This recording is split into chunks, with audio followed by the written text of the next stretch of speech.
Hello friends, I hope you're well. In this video, we're covering a liquidity strategy. So this is part of a do your own research on a meme coin. So if you're looking at basically a meme coin, you'll look at its Twitter, you'll look at its community, you'll see how the token's chart is moving, etc. However, there are other things you can look at. And this goes deeper into liquidity. So we're going to use liquidity as a metric to see whether this could be a good short. So one of the things you want to look at mainly is CMC. So first thing we want to do is see where is the token allocation, where is the liquidity, and we'll be able to assess it from there and see. So for one, what we're going to do is we're just going to look at this Please token. And we're going to see where is it listed in terms of central exchanges, what's the volume, etc. So if we look at central exchanges, we have some decent volume on LBank and it's not bad volume on Bitmart, XT and all that, Polyniacs, BingX. Sometimes they have good volume as well. So in theory, most of the volume is on decentralized exchanges because we've got, 11 million on Ray and then 3 million on here. So most of the tokens are on decentralized finance, which means most of the liquidity is.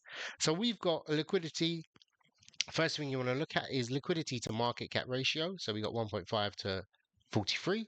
So that's quite low, I would say. But now we're going to look into other pools. And there's two things you need to look at. Number one is how many pools are there? Because these will bring volume. And there's a lot of pools, even with very low liquidity, it's bringing in some sort of volume, some buyer pressure.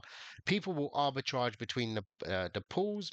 Bots will as well, so it will bring in volume, and it will add up, and then people will exit their liquidity. But over time, it will actually drain the token with too many pools. If the fees are taken out, put it that way. If they're put back in, it's okay, but if they're taken out, not so much.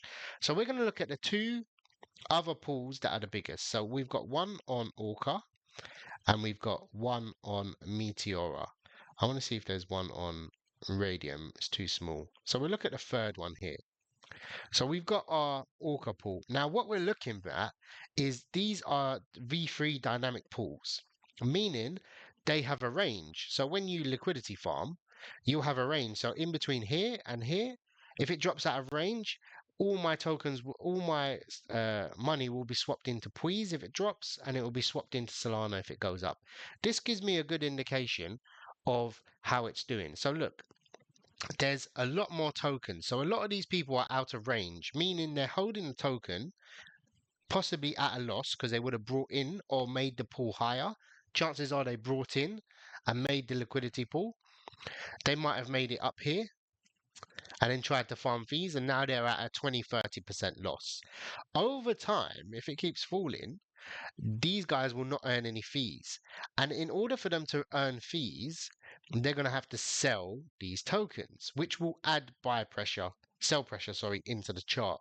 Now that's going to cause a sell like that, 100, 200K on the token itself, is going to be devastating. It's a 10-20% drop. And on the other side, on the liquidity, on Solana, on this one, on Meteora, it's a good range actually. So we have more Solana here, which on the other side means that the price at a certain level, maybe down here, I don't know exactly, will be more solid. There's more liquidity concentrated here. Yeah. But on the other pool, there's more liquidity concentrated here. So which means the price will not fall as rapid over here until it outsinks. But for now, this kind of range is quite solid for now. And a price drop between there will either be devastating or will not be too bad. Yeah. And it'll probably be, that will be the floor, I would say. Yeah, if that makes any sense. And we'll look at this pool as well. Again, we've got a bit of a solid foundation, probably around here as well. So fingers crossed, this token does have, in my analysis, I would say on Please, you're probably looking at the floor being probably around here. I would say that would be the floor in theory.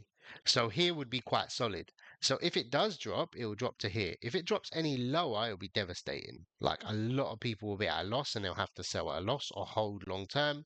Regardless, liquidity will be taken out of the project. But it's triple topped, it's triple quadruple topped here. And I'm in a short position right now. I opened a short way up here, actually right at the top. So I'm thinking possibly here is take profits, let it bounce up, and then short again. Because depending on how the token does, is also dependent on Solana itself. So watch the price of Solana when you're looking at this metric, and you'll be able to see from there. All the best and take care.